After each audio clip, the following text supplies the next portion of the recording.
नमस्कार दोस्तों, मैं आपका अपने चैनल एचवीएस स्टडीज़ में स्वागत करता हूं। इस वीडियो में आपके लिए इम्पॉर्टेंट क्वेश्चन लेकर आ गया हूं। आपको मालूम होगा कि आपका एग्ज़ाम चल रहा है 4 अगस्त से 13 अगस्त तक, उसके लिए एक्सपेक्टेड क्वेश्चंस हैं ये। ठीक है, चलिए बात करते हैं, पूरी डिटेल में बात करेंगे। पहला क्वेश्चन है, Mohiniyattam is a traditional dance which originated in the state of dash in India. तो आपको मालूम होगा मोहिनीअट्टम कहाँ पर किया जाता है, ट्रेडिशनल डांस है किस स्टेट का। तो आंसर हो जाएगा केरला का, ये हमारा ट्रेडिशनल डांस है मोहिनीअट्टम। यहाँ पर मैंने कुछ डांस लगा रखे हैं, ऐसे क्वेश्चंस पूछे जा रहे हैं आपके एग्जाम में। भारतनाट्यम तमिलनाडु का है, कथक उत्तर प्रदेश का है, कथकली केरल का है, मणिपुरी मणिपुर का है, कुचिपुड़ी आंध्र प्रदेश का है, ओडिसी उड़ीसा का है, भांगड़ा और गिद्दा पंजाब का है, गरबा गुजरात का है। तो ऐसे क्वेश्चंस भी आपको आपके एग्जाम में ज़रूर दिख रहे होंगे। चलिए अगले क्वेश्चन की बात करते हैं। विच of the following Indian state does not share its boundary with Nepal. तो अभी तो नेपाल में पूछा गया है, मान लीजिए ऐसा हो सकता है कि आपके स्टेट में कोई से ही पूछे जा सकते हैं। तो इसको आपको याद ना करना पड़े तो आप मेरी वीडियो रेगुलर फॉलो कर सकते हैं, करंट अफेयर वाली। उसमें मैं रेगुलर ये इन्फॉर्मेशन आपको देता रहता हूँ। अगर आप फॉलो करना चाहते हैं तो मैक्सिमम से मैक्सिमम 15 से 20 मिनट की वीडियो होती है, फास्ट मोड में भी लगा के सुनेंगे और अगर उसके इंपॉर्टेंट पॉइंट्स लिख लिया करेंगे तो आपको बेस्ट हो ही जाएगा। तो चलिए बात करते हैं नेपाल के साथ कौन बाउंड्री को नहीं टच करता। अब मैं मैप दिखाऊंगा तो आपको आंसर दिख जाएगा कि अगली स्लाइड में मैंने आंसर कर रखा है। मैं आपको पहले आंसर बता देता हूँ। आसाम, असम की बाउंड्री किन किन के साथ लग रही है। तो असम की बाउंड्री लगती है भूटान के साथ, और असम की बाउंड्री वेस्ट बंगाल के साथ लगती है, नेपाल के साथ नहीं लगती है। यहाँ पर देखते ही याद नहीं करना होता है, ये रेगुलर फॉलो करना होता है, रेगुलर इस मैप को अपने दिमाग में बैठाना होता है। मुझे क्यों याद है, इसीलिए तो याद है, मैं रेगुलर पढ़ता रहता हूँ मैप वगैरह को।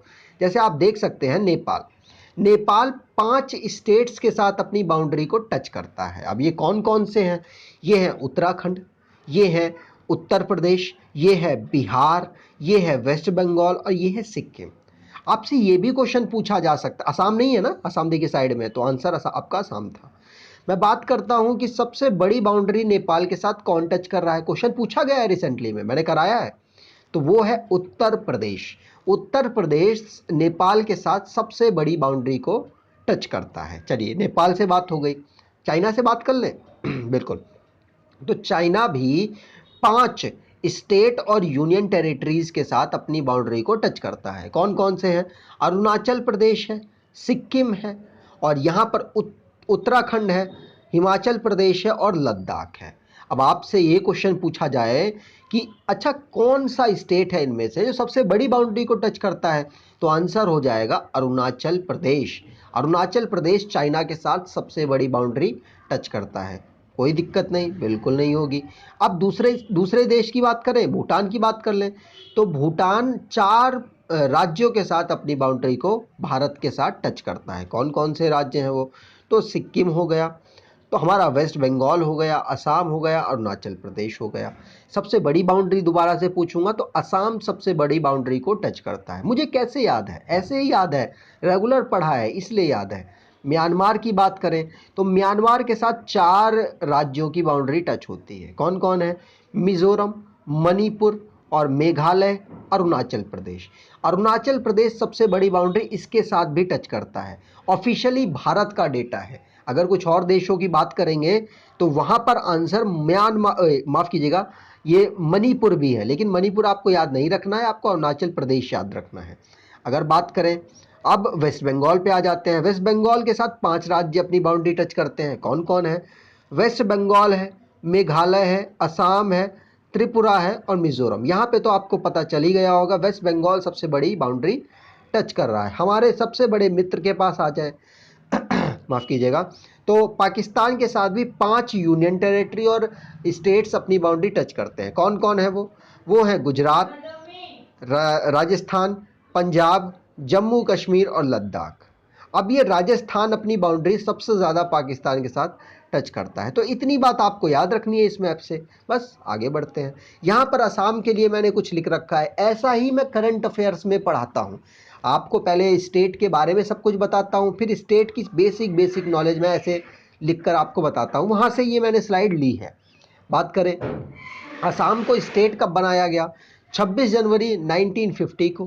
कैपिटल दिसपुर है, डिस्ट्रिक्ट 33 है, गवर्नर जगदीश मुखी हैं, चीफ मिनिस्टर हिमंता बिश्वा शर्मा है, लेजिस्लेचर उनका यूनिकैमरल है, 126 सीट्स हैं, राज्यसभा में 7 सीट्स हैं, लोकसभा में 14 सीट्स हैं, हाई कोर्ट गुवाहाटी में है, डिब्रू सिकोवा नेशनल पार्क यहाँ पर है, काजीरंगा नेशनल पार्क यहाँ पर है, मानस नेशनल पार्क यहाँ पर है, नामेरी नेशनल पार्क यहाँ पर है, राजीव गांधी उरंग नेशनल पार्क यहाँ पर है।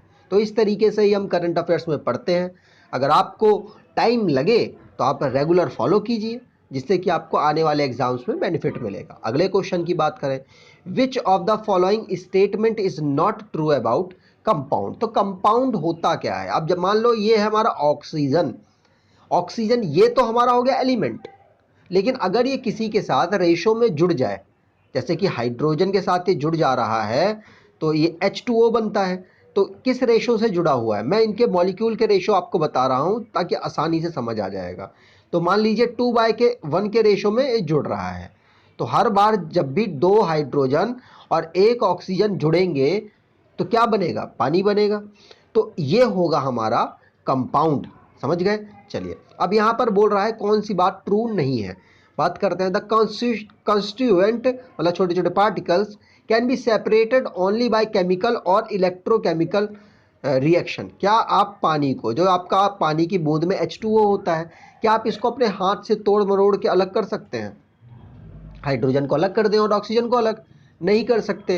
तो केमिकल प्रोसेस से ही आप इसको अलग कर पाएंगे, केमिकल या इलेक्ट्रोकेमिकल। तो आपको ये बात याद रखनी है, पहला वाला स्टेटमेंट सही है। दूसरे की बात करें, compounds have a variable composition. Compound के पास वेरिएबल कंपोजिशन होता है। अच्छा जी, चलिए मैं आपसे पूछता हूँ, चलिए एक बार आपने ये बना दिया, अगली बार आपने ये बनाया H2O, तो क्या अलग अलग बनेगा? आप कहोगे बिल्कुल नहीं है, ये तो ऐसा ही सेम सा बनेगा। तो यही स्टेटमेंट गलत लग रही है मुझे तो, और आगे पढ़ लेते हैं। वैसे ये स्टेटमेंट मुझे गलत लग रही है, क्योंकि हर बार पानी बनेगा, हर बार अलग। ये थोड़ा H3O अगर मैं बना दूं H3O तो भी पानी बन जाएगा, ऐसा थोड़ी ना होगा। मेरे को H2O बनाना है तभी पानी बनेगा। तो यही स्टेटमेंट गलत लग रही है मुझे। आगे भी पढ़ लेते हैं, the composition of each new substance is always fixed. बिल्कुल सत्य बात है, जब भी पानी आपको बनाना होगा तो आपको H2O ही बनाना होगा। आप और कुछ बनाएंगे तो पानी नहीं कुछ और बन जाएगा। तो ये भी स्टेटमेंट सही है, पहले भी स्टेटमेंट सही था। और element react to form new, मतलब मान लीजिए ये क्या, हाइड्रोजन ये है ऑक्सीजन, तो दोनों ये गैस थी, गैस मिलने के बाद क्या बना? पानी बना। तो बोल रहा है ना कि एलिमेंट जब आप रिएक्ट कराएंगे तो नया सब्सटेंस कुछ अलग बनेगा, बिल्कुल नया कुछ बना है। तो ये भी स्टेटमेंट सही है, मतलब आपका आंसर हो जाएगा 2, बी ऑप्शन आपका यहाँ पर सही है। इसी तरीके से पढ़ना होता है डिटेल में। अगले क्वेश्चन की बात करें, which of the following converts analog information into digital form. मतलब एनालॉग का मतलब है इस तरीके का आपका सिग्नल है, आपको इसमें किस में कन्वर्ट करना है? इस तरीके में कन्वर्ट करना है। तो किस तरीके से आप करेंगे? क्या आप OMR सीट से करेंगे, जो आपके पास OMR सीट मिलती है, पेपर करते हैं? नहीं करेंगे ना, ये OMR ही तो है, इसकी फुल फॉर्म लिखिए, ऑप्टिकल मार्क रीडर। और बारकोड से करेंगे, जो आपके पास टूथपेस्ट में होगा बारकोड, देख लीजिए, आप उससे कर लेंगे इस फॉर्म से इस फॉर्म में? नहीं कर पाएंगे। तो ये आप सही आंसर लग रहा है, और यही आंसर सही है। डिजिटाइजेशन, डिजिटाइजेशन कह लो, डिजिटाइजर कह लो, कुछ भी कह लो, ये क्या है? ये हमारे एनालॉग से डिजिटल में कन्वर्ट करता है इंफॉर्मेशन को। और गेम पैड तो जिससे आप गेम वगैरह खेलते हैं उसे कहते हैं। तो एनालॉग से डिजिटल में कन्वर्ट करने में कौन मदद करता है? डिजिटाइजर मदद करता है। यहाँ पर सी ऑप्शन आपके लिए सही हो जाएगा। अगले क्वेश्चन की बात करें, which of the following blood group is called the universal receiver. मतलब सबका ब्लड रिसीव कर लेगा, ऐसा वो कौन करेगा? मैं आपको पहले आंसर बता देता हूं, AB सबका ब्लड रिसीव कर लेगा। क्यों कर लेगा? क्योंकि इसके पास A और B एंटीबॉडीज अवेलेबल होती हैं। अब ए और बी जब एंटीबॉडीज अवेलेबल हैं, आप इसे बगैर एंटीबॉडीज वाला ब्लड दो, आप इसे ए वाला ए एंटीबॉडीज वाला ब्लड दो, बी वाला दो या दोनों वाला दो, कुछ फर्क पड़ेगा क्या? इसके अंदर तो कोई ये थोड़ी ना माफ कीजिएगा एंटीबॉडीज, सॉरी एंटीजन, इसके पास ए वाला एंटीजन भी है और बी वाला एंटीजन भी है तो इसके अगेंस्ट में कोई भी एंटीबॉडीज नहीं बनेंगी। तो माफ कीजिएगा, ए बी के पास क्या होता है, एंटीजन्स होते हैं, मतलब ए एंटीजन भी है और बी एंटीजन भी है, माफ कीजिएगा वो गलती से मुंह से निकल गया, और बी एंटीजन भी होते हैं। तो जब भी आप ए वाला ब्लड देंगे इसको, तो ए वाला आके इसके साथ मिक्स हो जाएगा, क्योंकि उसके पास ए वाले एंटीजन तो है ही, इसके खिलाफ कोई जो एंटीबॉडीज है वो नहीं बनेंगी, जिसकी वजह से आप कोई सा भी ब्लड इसको दोगे तो चल जाएगा। मतलब मैं ये कहना चाह रहा था कि इसके पास अगर एंटीबॉडीज बनती है ना, तो एंटीबॉडीज का मतलब होता है उसके खिलाफ काम करेगी वो, है ना। तो एंटीजन्स होते हैं, इनके पास एंटीजन्स दोनों अवेलेबल होते हैं, इसलिए कोई एंटीबॉडीज नहीं बनती। आप समझ गए होंगे, माफ़ कीजिएगा गलती हो गई उसमें स्टार्टिंग में। चलिए आगे बात करते हैं। यहाँ पर ये हमारी एक ई बुक है, जिससे अगर आपको अगर अपना जीके, अपना जो जीके वाले सब्जेक्ट्स हैं उनको रिवाइज करना है फास्ट मोड में, तो 2000 क्वेश्चन का कलेक्शन है, इसे आप खरीद लीजिए, सिर्फ 99 रुपीज़ की है, अब पेपर में फ़ायदा आपको देगी। अगले क्वेश्चन की बात करते हैं।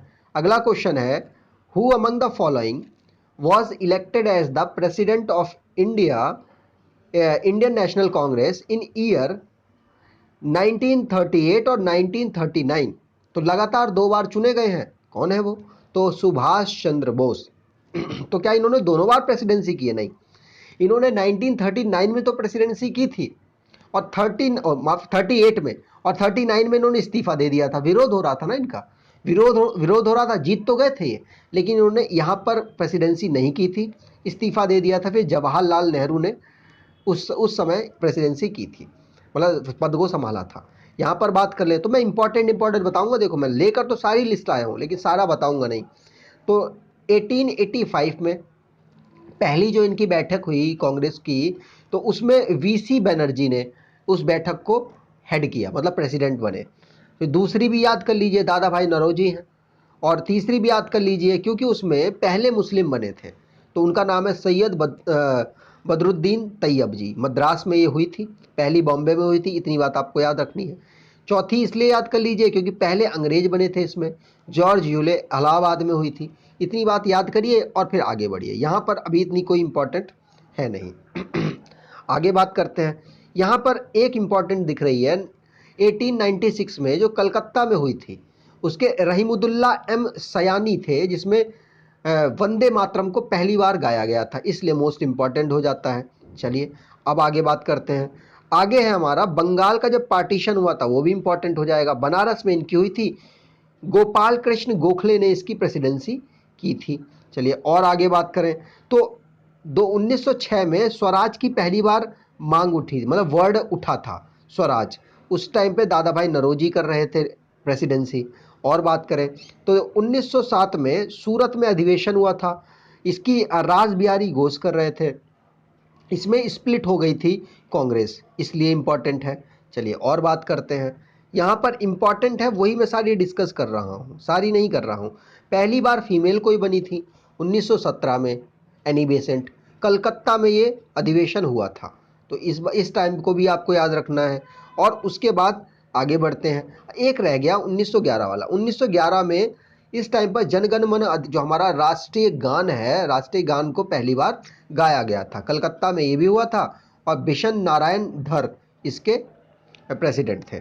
आगे बात करें तो 1924 में महात्मा गांधी पहली बार कर रहे थे, और उन्होंने आखिरी बार और पहली बार ही की थी, बेला गांव में हुई थी ये, तो ये भी इम्पोर्टेंट हो जाएगा। और आगे बात करें तो अब हम बात करते हैं 1939 की, कौन कर रहे थे? सुभाष चंद्र बोस।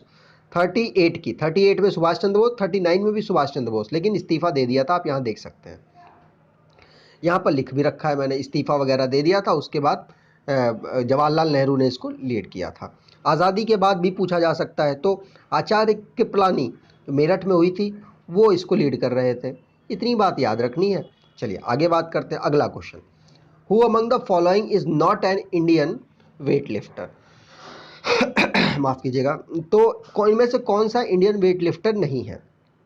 तो 3 तो यहाँ पर वेट लिफ्टर है और एक नहीं है। कौन है? दीपिका पल्लिकल, जो ये है स्क्वैश की प्लेयर है, और बाकी तीनों कौन है? वेट लिफ्टर है। मैंने तीनों के बारे में थोड़ा थोड़ा इन्फॉर्मेशन यहाँ पर लिख रखी है। ऐसे क्वेश्चन पूछे जाते हैं, आपको याद रखना पड़ेगा। अभी इंपॉर्टेंट कौन है? जो जो खेल कर आए हैं, क्या टोक्यो ओलंपिक में जो खेले हैं। तो जो मैं वीडियो दे रहा हूँ आपको, उसको ज़रूर देखना है, उसमें बहुत क्वेश्चन छुपे हुए हैं। यहाँ पर बात करते हैं कर्णम मल्लेश्वरी, भारत के लिए पहली फीमेल बनी जिन्होंने ओलंपिक में गोल्ड जीता। कौन से में? 2000 में सिडनी में ओलंपिक हुआ था, 69 की कैटेगरी में ये खेल रही थी, वहाँ पर इन्होंने भारत के लिए गोल्ड जीता। वेट लिफ्टिंग की प्लेयर है, इसमें कोई दो राय नहीं है। आगे बात करते हैं दीपिका पल्लिकल, ये कौन सी प्लेयर है? स्क्वाश की प्लेयर है, स्क्वैश की प्लेयर है। और इनकी बात करें तो इनकी बात, ये तमिलनाडु से बिलोंग करती है, इतना याद रखिए। और हाँ, इनके भी याद कर लीजिए, ये कहाँ से, ये जो मल्लिका का, माफ़ कीजिए, कर्णम मल्लेश्वरी है, ये कहाँ से बिलोंग करती हैं? ये बिलोंग करती है आंध्र प्रदेश से। तो इनकी बात भी याद रखिएगा। आगे बात करें, मोस्ट इम्पॉर्टेंट हमारी आ जाएंगी, कौन है? ये मीराबाई चानू। मीराबाई चानू मणिपुर से बिलोंग करती हैं और 49 की कैटेगरी में खेलती हैं, इतनी बात याद रखनी है। और अभी सिल्वर जीत के आई हैं टोक्यो ओलंपिक में। अगले क्वेश्चन की बात करें, which of the following year did Mahatma Gandhi launches Champaran Satyagraha? तो चंपारण सत्याग्रह कब हुआ था? 1917 में हुआ था। महात्मा गांधी का पहला सत्याग्रह था, ये बिहार में हुआ था। चलिए यहाँ पर बात करते हैं, चंपारण सत्याग्रह 1917 में हुआ था। खेड़ा को 1917 और 18 दोनों होता है, लेकिन मोस्टली एग्जाम में ये ऑप्शन दिया जाता है। खिलाफत मूवमेंट 1919 में, नॉन कॉरपोरेशन मूवमेंट 1920 में, सिविल डिसोबीडेंट मूवमेंट 1930 में जिसमें नमक कानून तोड़ा गया था, क्विट इंडिया मूवमेंट 1942 में। तो याद रखना है आपको सारे मूवमेंट्स यहाँ पर मैंने बताए।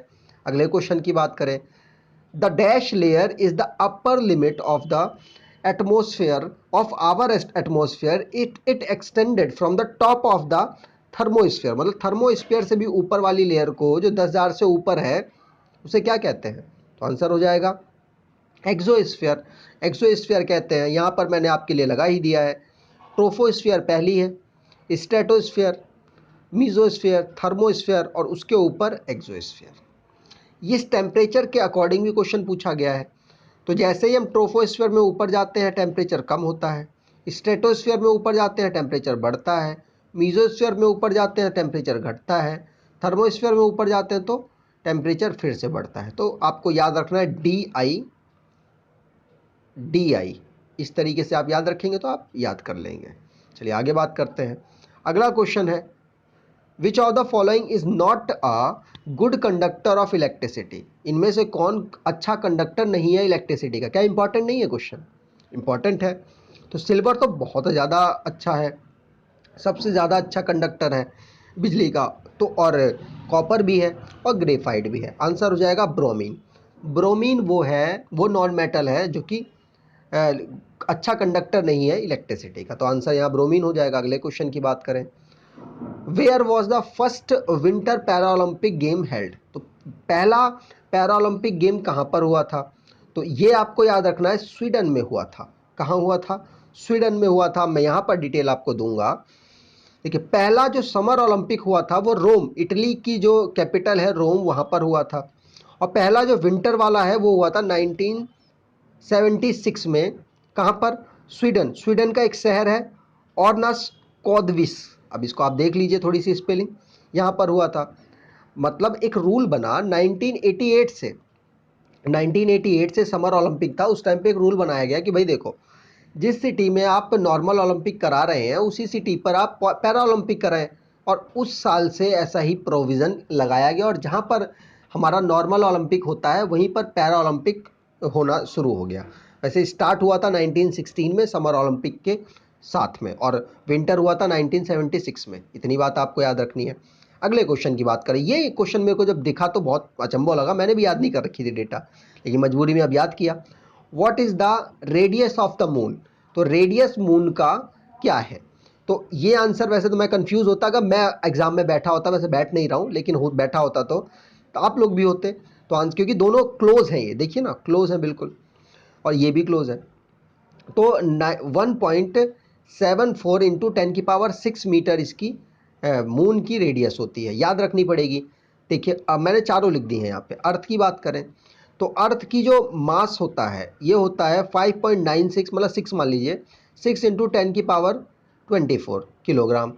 मून का मास होता है 7.36 इंटू 10⁻22 किलोग्राम। रेडियस होती है अर्थ की 6.37 इंटू 10⁻6 और 1.74 इंटू 10⁻6 होती है मून की रेडियस। तो रेडियस और ये मास दोनों याद रखिएगा। चलिए आगे बात करते हैं। अगला क्वेश्चन है, India is divided into how many earthquake zone? तो आंसर हो जाएगा 4। 4 सिस्मिक जोन में इसको डिवाइड कर रखा है, मतलब अर्थक्वेक जोन में डिवाइड कर रखा है।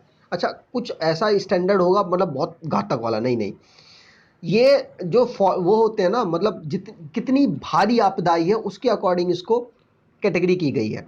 मान लो जो सिस्मिक जोन 2 है, सेकंड है, वहाँ पर थोड़ी हल्की फुल्की आपदा हुई है, मतलब हल्का फुल्का नुकसान हुआ है। 3 में उससे ज़्यादा हुआ है, 4 में तो बहुत ज़्यादा, और 5 में तो बहुत ही ज़्यादा हुआ है। तो इस तरीके से इनको कैटेगरी बनाई गई है, 4 बनाई गई हैं। किसने बनाई है? BIS, bureau of Indian standard ने इसकी जो कैटेगरी है 4 बनाई है। इनके फाउंडर कौन है? Parliament of India. किसके? BIS के। इसको फाउंड किया गया था 1986 में। इनका हेडक्वार्टर नई दिल्ली, मतलब ओल्ड दिल्ली में है। और यहाँ पर बात करें इनके हेड इस वक्त कौन है, मतलब एजेंसी के एग्जीक्यूटिव कौन है? प्रमोद कुमार। चलिए आगे बात करते हैं। अगला क्वेश्चन है, how many grand slam tournament are played in the year of tennis? मतलब एक साल में टेनिस में का जो ग्रैंड स्लैम होता है कितने होते हैं? देखो कितना बच्चों वाला क्वेश्चन है, 4 होते हैं। ये मैंने SSC से ही क्वेश्चन उठाए हैं, SSC के CHSL से। चलिए यहाँ पर बात करते हैं। तो 4 होते हैं, अच्छी बात है। पहला होता है ऑस्ट्रेलियन, दूसरा होता है फ्रेंच, तीसरा होता है विंबलडन, चौथा होता है US। ऑस्ट्रेलियन होता है वो हार्ड पिच पर होता है, और फ्रेंच होता है क्ले पर, मतलब मिट्टी पर, विंबलडन ग्रास पर, और US होता है हार्ड पर। इतनी बात याद कर लीजिए, ये मंथ वगैरह पूछे नहीं जाते हैं ना। यहाँ पर मैंने कुछ लिस्ट लगा दी है, 2 मंथ की लगाई है, लेकिन मैं इसी मंथ, इसी 2 साल की लगाई है, लेकिन इसी साल की ये पढ़ेंगे। अगर आपसे मेंस में पूछ लिया जाए कौन जीता है, विंबलडन, फ्रेंच और ऑस्ट्रियन, तो नोवाक जोकोविच ही तीनों लगाना, तीनों वही जीते हैं। बात करें अगर फीमेल की बात की जाए, विंबलडन, फ्रेंच और ऑस्ट्रियन कौन जीता है, तो एक एक करके पढ़ना पड़ेगा। ऑस्ट्रेलिया को जीते हैं नाओमी ओसाका, फ्रेंच को जीती हैं बारबोरा रेजविक, विंबलडन को जीते हैं एस्ले बाल्टी। आगे बात करते हैं अगला क्वेश्चन। तो विच technology do third generation computer use? तो थर्ड जनरेशन कंप्यूटर में कौन सी टेक्नोलॉजी यूज हुई है? तो IC यूज किया गया है, इंटीग्रल सर्किट्स यूज किए गए हैं। अच्छा, पहले में कौन से किए गए? तो देखिए सारी डिटेल आपके लिए लेकर आते हैं। तो पहली जनरेशन में हुआ है वैक्यूम ट्यूब। ये ईयर थोड़ा सा ऊपर नीचे हो जाता है, किसी बुक में कुछ लिखा है, किसी में कुछ लिखा है। 1946 से लेकर 1960 तक, मतलब 59 तक आप मानिए इसको। सेकेंड जनरेशन 59 से लेकर 65 तक, उसमें ट्रांजिस्टर यूज़ हुआ है। थर्ड 65 से 71 तक IC, इंटीग्रेटेड सर्किट यूज़ हुआ है। फोर्थ जनरेशन में 71 से 80 मानिए माइक्रो प्रोसेसर यूज़ हुआ है। फिफ्थ जनरेशन में को 90-80 से अब तक मानिए, जिसमें आर्टिफिशियल इंटेलिजेंस और अल्ट्रा ULSI यूज़ किया गया है। चलिए आगे बात करते हैं। अल्ट्रा टेक्नोलॉजी यहाँ पर लिखा हुआ है, मतलब अगर आपको ये वीडियो अच्छी लगी है तो आपसे अनुरोध है चैनल को सब्सक्राइब कर लीजिएगा। अगर पहली बार आए हैं वीडियो को लाइक करके ज़रूर जाइएगा, और एटलीस्ट कैसी वीडियो लगी आपको कमेंट बॉक्स में ज़रूर बताना है। धन्यवाद।